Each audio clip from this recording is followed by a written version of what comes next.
अगर आप टॉयलेट जाते ही आपको डर लगने लगता है कि आज फिर से लैट्रिन की जगह पर दर्द होगा, आज फिर से जलन होगी और आज फिर से खून निकलेगा, और टॉयलेट से जैसे ही आप बाहर आते हैं आप बेचैन हो जाते हैं। बैठते समय तकलीफ होने लगती है, उठते समय चुभन होने लगती है, चलते समय भारीपन लगता है, बाइक पर बैठे तो दर्द और बढ़ जाता है। तो समझ लीजिए ये सिर्फ बवासीर नहीं है, ये आपकी पूरी लाइफ की क्वालिटी को धीरे धीरे नीचे खींच रहा होता है। और सबसे बड़ी बात पता है आपको क्या होती है? आप में से बहुत सारे लोग इसे इग्नोर करते रहते हैं, क्योंकि शुरुआत में मस्सा छोटा सा होता है और इंसान सोचता है अपने आप ठीक हो जाएगा, लेकिन मस्सा अपने आप यूं ही नहीं बनता। इसके पीछे एक पूरा प्रोसेस चलते रहता है। और याद रखिए, जब तक आप उस प्रोसेस को पूरी तरह से नहीं समझोगे तब तक आप जो भी ट्रीटमेंट कर रहे हो वो बस टेम्पररी होगी, यानी थोड़ी देर के लिए, कुछ समय के लिए आपको राहत मिलेगी, तकलीफ वापस जैसे की वैसे हो जाएगी। और इसीलिए आज के इस वीडियो में मैं आपको स्टेप बाय स्टेप बताने वाला हूं कि एनल एरिया में मस्सा बनता कैसे है, क्या है इसका कारण, और क्यों हर बार बैठने उठने में बहुत ज्यादा दर्द होता है, क्यों टॉयलेट के टाइम में खून निकलता है, क्यों जलन होती है, और सबसे जरूरी बात, कैसे बिना ऑपरेशन इस मस्से को धीरे धीरे कम किया जा सकता है, कैसे इसे सुखाया जा सकता है। लेकिन एक बात ध्यान रखना, इस वीडियो को बीच में स्किप मत करना, क्योंकि अगर आप स्किप करेंगे तो आप नहीं समझ पाएंगे कि ये तकलीफ बार बार क्यों लौटती है, और अगर आपने ये समझ लिया तो फिर आप सही तरीके से इसे रिवर्स भी कर पाएंगे। नमस्कार, मैं डॉक्टर शीतल टोंगसे होम्योपैथी में आपका बहुत बहुत स्वागत करता हूँ। अगर आप पहली बार मेरा वीडियो देख रहे हैं तो नीचे बटन है, तुरंत दबा दीजिए।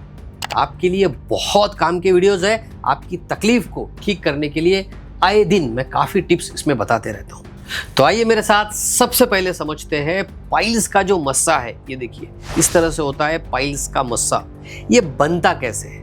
देखिए ये एक दिन में नहीं बनता, ये 5 स्टेजेस में बनता है, और जो इंसान इन 5 स्टेजेस को समझ लेता है वो बिना ऑपरेशन के भी ठीक हो सकता है और बहुत हद तक इस तकलीफ को कंट्रोल कर सकता है। तो चलिए step by step in 5 stages को समझते हैं। स्टेज नंबर 1 सबसे पहले होता है कब्ज, यानी कि कंस्टिपेशन। अब आप सोचेंगे कब्ज तो छोटी सी बात है, लेकिन मैं आपको बता दूं लंबे समय तक, काफी दिनों तक अगर आपको कब्ज की तकलीफ रहती है तो पाइल्स की यह जड़ है और यहीं से आपका जो बवासीर का मस्सा है ये शुरू होता है। तो सबसे पहले किसे पकड़ना है? कब्ज को पकड़ना है अगर इस मस्से को ठीक करना है तो। देखिए जब कई दिनों तक मल साफ नहीं होता है तो मल हार्ड हो जाता है, सख्त हो जाता है, और फिर उसको निकालने के लिए आपको जोर लगाना पड़ता है। ऐसे समझिए यह है आपके लैट्रिन की जगह और यह है आपकी इंटेस्टाइन। तो जब आपका मल हार्ड हो जाता है, सख्त हो जाता है, तो उसे निकालने के लिए प्रेशर लगेगा, यहाँ पे जोर लगेगा, और जब आप जोर लगाते हैं तो क्या होगा? रेक्टम और एनल के एरिया की जो नसें होती है उसके ऊपर भी दबाव आने लगता है, भयानक प्रेशर यहाँ पे पड़ने लगता है। अब आप समझेंगे कि जब ये नसों के ऊपर प्रेशर होता है तो ये नसें हैं बहुत से नाजुक, बहुत सेंसिटिव नसें हैं, और रोज रोज इसके ऊपर प्रेशर, जोर, तो ये नसें फूलने लगती हैं, और यहीं से शुरुआत होती है, और यही होती है पहली स्टेज। चलिए अब जानते हैं स्टेज नंबर 2, वो होती है इन्फ्लामेशन, यानी इन नसों के ऊपर सूजन आ जाना। बार बार दबाव की वजह से जो नसें सूज जाती है, फूल जाती है, कमजोर हो जाती है, और इसमें स्वेलिंग आ जाती है, बड़ी होने लगती है, सेंसिटिव होने लगती है। Stage number 3 formation of piles, यहां से मस्सा बनना शुरू हो जाता है। पहले क्या हो गया? इन नसों के ऊपर सूजन आ गई, दबाव आ गया, अब ये सूजी हुई नसें बाहर आ जाती है, उभर जाती है, आपको बाहर से हाथ को लगने लगती है। जब बाहर की तरफ आती है इसे हम कहते हैं बाहरी बवासीर, यानी एक्सटर्नल हिमोरॉइड्स। जब अंदर, ये देखिए इसके अंदर है, अंदर जब नसें फूलने लगती है इसे हम कहते हैं अंदरूनी बवासीर, यानी इंटरनल हिमोरॉइड्स। अब जानते हैं stage number 4 impaired blood flow. अब जब नसें बहुत ज्यादा फूल जाती है तो खून का प्रवाह भी यहाँ पे सही तरीके से नहीं हो पाता, ब्लड रुकने लगता है, और यही रुका हुआ जो ब्लड है, जो खून है, ये मस्सों को और बड़ा कर देता है, यानी आपके मस्से फूल जाते हैं। कुछ पेशेंट्स तो मैंने ऐसे देखे हैं जिनके लैट्रिन की जगह पर अंगूर की तरह से, इस तरह से बड़े बड़े मस्से आ जाते हैं बाहर। स्टेज 5 बहुत ज्यादा दर्द, जलन, खुजली, खून, और यहां से ही आपकी दिक्कत और ज्यादा बढ़ने लगती है। बैठना मुश्किल हो जाता है, चलना मुश्किल हो जाता है, टॉयलेट जाने से भी डर लगने लगता है और कभी कभी खून देखकर इंसान घबरा जाता है। अब सबसे बड़ा सवाल यह होता है कि अगर ये 5 स्टेज में बना है तो क्या इसे रिवर्स किया जा सकता है? जवाब है हाँ, लेकिन सिर्फ मलहम लगाने से नहीं, सिर्फ क्रीम लगाने से नहीं। जब हम मलहम या क्रीम लगाते हैं बस ऊपरी ऊपरी लगाते हैं, इससे ये पूरी तरह से ठीक नहीं होगा। इस बात को आपको अच्छे से समझना चाहिए। चलिए अब मैं आपको बताता हूं इसे स्टेप बाय स्टेप कैसे रिवर्स करते हैं। सबसे पहले कब्ज को ठीक करना होगा। देखिए, जब मल बहुत ज्यादा हार्ड है, जब तक मल आपका सॉफ्ट नहीं होगा, जब टॉयलेट बिना प्रेशर के नहीं होगा, तब तक नसों पर दबाव पड़ते रहेगा। इस बात को दिमाग में अच्छे से डाल दीजिए और मस्से बार बार बनने लगेंगे। तो क्या करना है? अपने मल को आपको सख्त नहीं रखना है, नरम करना है। ये कैसे होगा?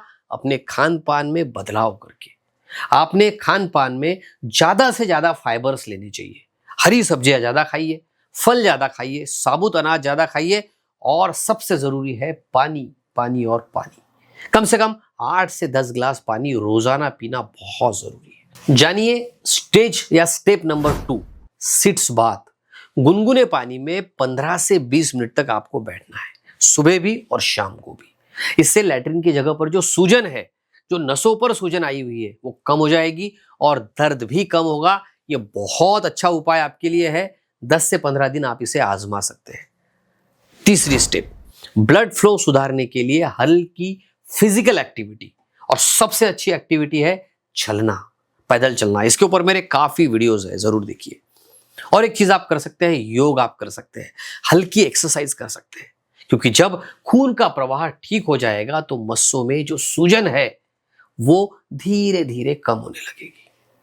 चौथी स्टेप, दर्द और जलन को कंट्रोल करने में यह आपके लिए बहुत जरूरी है, और वो है होम्योपैथिक मेडिसिन।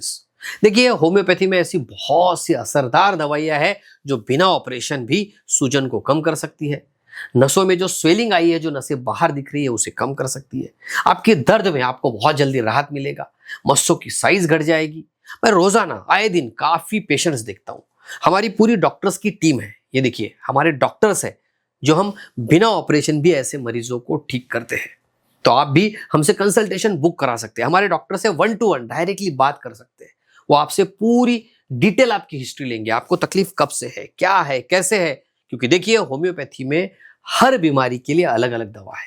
तो सबसे पहली बात, खुद के मन से दवा नहीं लेनी है।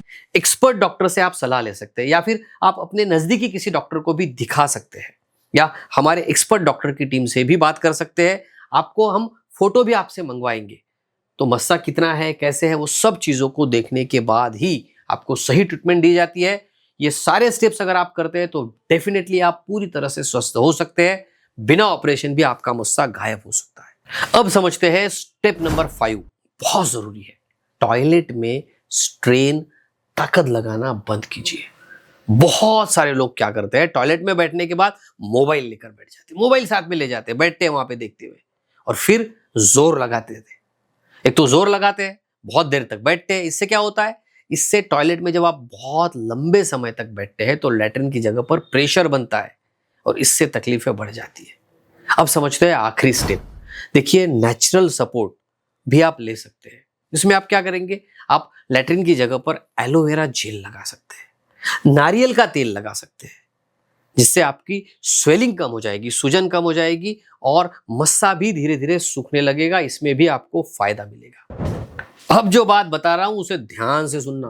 बहुत सारे लोग ऑपरेशन करवा लेते हैं, लेकिन फिर भी कुछ समय बाद दोबारा से ये मस्सा लौट के आ जाता है। क्यों? क्या है इसका कारण? क्योंकि ऑपरेशन ने मस्सा हटा दिया, लेकिन कब्ज, प्रेशर और लाइफस्टाइल वैसे की वैसे ही रहेगी, और इसीलिए आप चाहे ऑपरेशन करवा लो, प्रॉब्लम फिर से लौट के आएगा। इसके कारण को समझना बहुत जरूरी है, और कारण को हटाना ही इसकी सही ट्रीटमेंट है। तो अब आप समझ गए होंगे, इस तकलीफ से पूरी तरह से निजात पाना है तो इसके कारण को समझना और उसे हटाना कितना महत्वपूर्ण है। ये बातें काफी लोगों को पता नहीं होती है, काफी लोगों को। अगर आपके आसपास ऐसे लोग हैं जिन्होंने ऑपरेशन करवाया है, या फिर जिनको बवासीर की तकलीफ है, पाइल्स की तकलीफ है, ये वीडियो उनके लिए बहुत काम का है। इसे जरूर आप उनके साथ शेयर कीजिए, उन्हें फॉरवर्ड जरूर कीजिए और आप भी बेल आइकॉन को जरूर दबाइए ताकि मेरे नए और अच्छे वीडियोस आप हमेशा देख सके। तो हंसते रहिए, मुस्कुराते रहिए, अपना और अपने परिवार का बहुत बहुत ख्याल रखिए। धन्यवाद।